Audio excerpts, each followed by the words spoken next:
पहले ही एक बात क्लियर कर दूं कि ये जो वीडियो है सभी स्टेटस वालों के लिए, चाहे आपका यहाँ पर वेरीफाइड हो, चाहे आपका यहाँ पर application form forwarded bye institute enrolment number वाली प्रॉब्लम हो, चाहे आपका यहाँ पर आईएफसी कोड वाली प्रॉब्लम हो, चाहे आपका यहाँ पर यूपी बोर्ड आईसीएसई बोर्ड हो, चाहे सस्पेक्ट डाटा हो, चाहे आपका पेंडिंग हो, सभी लोगों के लिए वीडियो इंपॉर्टेंट है। तो आप लोग चैनल को फटाफट से सब्सक्राइब कर दो इसी प्रकार की सबसे पहले अपडेट पाने के लिए। देखिए थंबनेल में आप लोगों ने देख लिया, मैंने लिखा है कि अगर आपको पहले चरण में स्कॉलरशिप सही सलामत चाहिए तो आप सभी स्टेटस वाले ये काम कर लो। क्या करना है पहले हम लोग डिस्कस कर लेते हैं एनपीसीआई के बारे में, थोड़ा बहुत सारे लोगों के अंदर कंफ्यूजन है। देखो आप लोगों ने 3 नाम इस बार बहुत सुना होगा, पहले मैं एक नोटिस दिखा देता हूँ फिर बताता हूँ। यहाँ पर आप लोग देख सकते हो वीर बहादुर पूर्वांचल से यूनिवर्सिटी के छात्रों के लिए अपडेट आई थी 20 जनवरी को ही।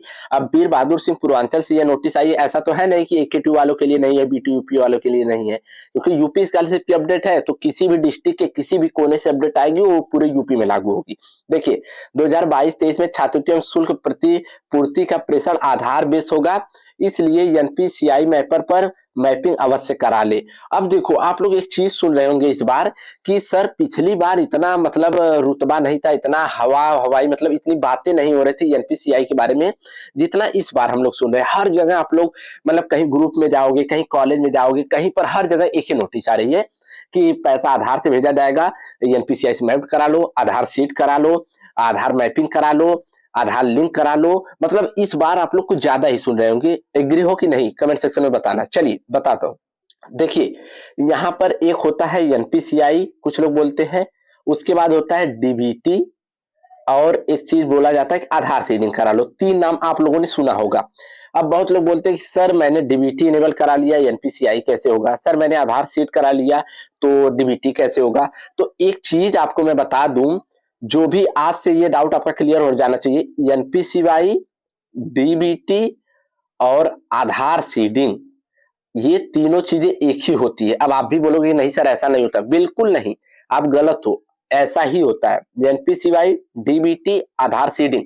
देखो एक ये भी कंफ्यूजन अपने दिमाग से निकाल देना, आधार लिंकिंग, आधार लिंकिंग और आधार सीडिंग में अंतर होता है। मैं भी पहले कंफ्यूज था 1 साल पहले, लेकिन मुझे क्लियर हो गया है। आधार लिंकिंग का मतलब होता है जैसे आप बोलोगे सर मैंने अकाउंट खुलवाया था, मेरा आधार लिंक है, तो मैं आधार क्यों लिंक कराऊं? तो वो आधार लिंकिंग दूसरा होता है। आधार सीडिंग मतलब होता है एनपीसीआई मैपिंग।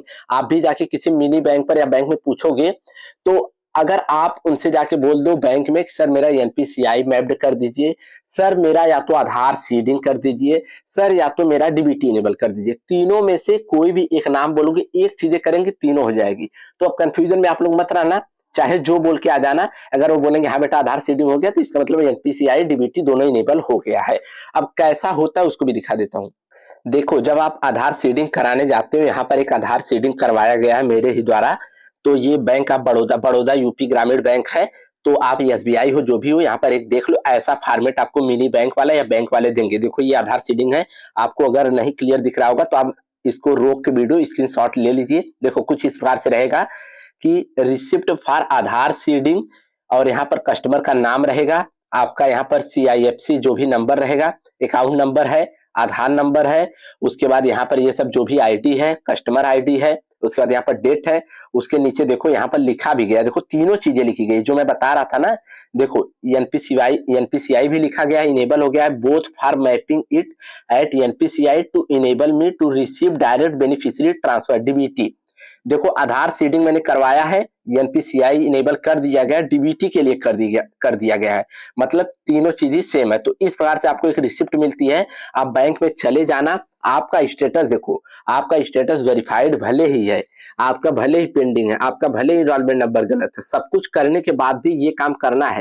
देखो पिछली बार पैसा आया था, अब ये बोलोगे कि सर मेरा पिछली बार पैसा आया था तो इस बार भी आ जाएगा। देखो पिछली बार ये गवर्नमेंट नहीं बोल रहे थे कि हम एनपीसीआई मैपिंग करा लो, इस बार बोल रही है। तो आप एक बार जाके सभी लोग जितने लोग वीडियो देख रहे हो एक बार बात कर लो बैंक में कि सर मेरा देख लीजिए आधार सीडिंग है या नहीं है, क्योंकि अंगूठा से पैसा निकालना जिसको बोलते हैं, करवा के 2-3 दिन बाद अंगूठे से 100-200 रुपए निकाल के देख लेना, जब निकल जाएगा तो एकदम टेंशन फ्री बैठ जाना। ये वाला काम सभी को करना है, चाहे आप करेक्शन करो चाहे ना करो, चाहे वेरीफाइड हो बैंक से, चाहे कुछ भी हो, सभी लोगों को कर लेना है।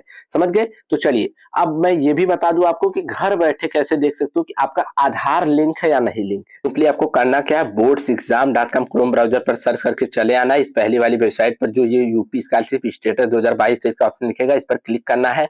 नया इंटरफेस आएगा, स्क्रॉल डाउन करते हुए नीचे की तरफ आना है। यहाँ पर आप लोग नीचे आओ, यहाँ पर देखो आपको आधार सीडिंग चेक करने के लिए दिया गया है। देखो चेक स्टेटस उमंग के थ्रू अपना पैसा भी चेक कर सकते हो। यहाँ पर अलग अलग चीजें दी गई है, जो भी आप चेक करना चाहते हो, स्टेटस चेक करना चाहते हो तो प्री मैट्रिक पोस्ट मैट्रिक सारा कुछ यहाँ पर देख सकते हो। जो भी आपको करना है यहाँ पर क्लिक हियर पर क्लिक करो। ये देखो अभी वेबसाइट चल नहीं रही है तो दूसरे लिंक पर क्लिक करो, ये वाला देखो ओपन हो गया है। तो कुछ इस प्रकार से आपको चेकआउट कर लेना है। आधार सीडिंग के लिए ऊपर यहाँ पर ऑप्शन दिया गया है UID Aadhaar linking status with bank, click here का ऑप्शन है, इस पर क्लिक करना और यहाँ से देखो ये वाला पोर्टल आ जाएगा यूआईडीएआई का। यहाँ से आप लोग अपना आधार नंबर डाल के सिक्योरिटी कोड डाल के मोबाइल नंबर पर ओटीपी सेंड कर देना, फिर उसको फिलअप कर देना। बता देगा कि आपका आधार लिंक है या नहीं लिंक है। और आधार सीडिंग वाला जो मैंने बताया उसको जाके बैंक में कांटेक्ट कर लेना। चलिए उम्मीद करूंगा कि आप लोगों को वीडियो ये पसंद आई होगी, कुछ जानने सुनने को मिला होगा अच्छे से। और ये चीजें मुझको बताना था कई दिनों से, इसलिए मैंने सोचा एक पर्टिकुलर वीडियो बना के आपको बता दूं। तो ये चीजें करा लो और स्टेटस वेरीफाइड रहेगा तो आपका पहले चरण में पैसा आ जाएगा। समझ गए? अगर आप नहीं कराए हो एनपीसीआई मैपिंग और वेरीफाइड है और आप सोच रहे हो कि सपने देख रहे हो मेरे पैसे आ जाएंगे, तो भाई नसीब अच्छी रहेगी आ जाएगी, नहीं तो आके पैसा आपका वापस चला जाएगा, ट्रांजेक्शन फेल हो जाएगा। उसके बाद फिर कभी पैसा वापस आता नहीं है स्कॉलरशिप का ट्रांजेक्शन फेल होने के बाद। तो समझ गए? जिसका वेरीफाइड है वो लोग एनपीसीआई मैपिंग भी करा लेना, आप लोगों का पहले चरण में आ जाएगा। जिसका नहीं वेरीफाइड हो वो लोग भी एनपीसीआई मैपिंग करा लेना, आप लोगों का दूसरे चरण में पैसा आ जाएगा। बाकी जैसा भी होगा, ग्रेजुएशन की स्कॉलरशिप आती है तो मैं आपको वीडियोस के माध्यम से बता दूंगा। अभी कक्षा 9, 10, 11, 12 इन्हीं लोगों की आ रही है। तो चलिए तब तक के लिए bye bye, take care. Channel पर नए हो तो फटाफट से सब्सक्राइब कर लो। Thank you.